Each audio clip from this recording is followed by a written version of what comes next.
अगर स्टैटिस्टिक्स की माने तो 100 में से 90 से ज्यादा स्टार्टअप्स फेल हो जाते हैं, यानी कि बहुत ही कम सक्सेसफुल रेशियो होता है। लेकिन हम इस पूरे के पूरे टॉपिक को 5 ऐसे गुणों में यानी कि क्वालिटीज में डिवाइड करना चाहते हैं जो हर एक स्टार्टअप ओनर के पास होनी चाहिए।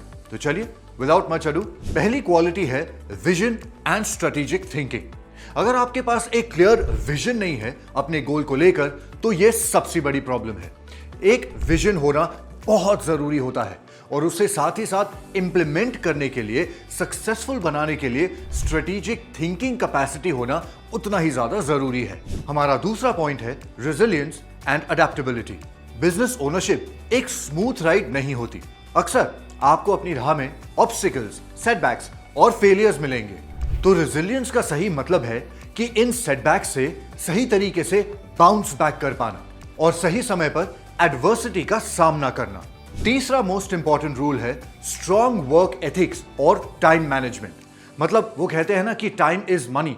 तो अगर आपने समय की कदर नहीं की तो समय आपकी कदर नहीं करेगा। इसका मतलब है लंबे घंटों तक काम करना, मल्टीपल टास्क को हैंडल करना और इस सारे स्ट्रेस और प्रेशर को सही तरीके से मैनेज करना। लेकिन हार्ड वर्क करने के साथ साथ स्मार्ट वर्क करना भी उतना ही जरूरी होता है और यहीं पर time management plays a very important role. हमारा चौथा पॉइंट है फाइनेंशियल लिटरेसी, यानी कि मनी मार्केट को सही तरीके से सीखना और समझना। इनफैक्ट ये कहना भी गलत नहीं होगा कि वो एक गुण अगर कोई भी है जो आपके बिजनेस को बना सकता है या तोड़ सकता है, वो है फाइनेंशियल लिटरेसी। फाइनेंशियल लिटरेसी का मतलब है इन्वेस्टमेंट्स और एक्सपेंसेस के बारे में पूरी जानकारी रखना, खर्चों को मैनेज करना और फ्यूचर के लिए फाइनेंशियल प्लानिंग कर पाना। मतलब आपको अपने प्रोडक्ट या फिर सर्विस को सही कीमत पर बेचना आना चाहिए और अपने ऑपरेटिंग कॉस्ट को भी सही तरीके से कैलकुलेट करना आना चाहिए और रोज के खर्चों के लिए सफिशिएंट वर्किंग कैपिटल को भी मैनेज करना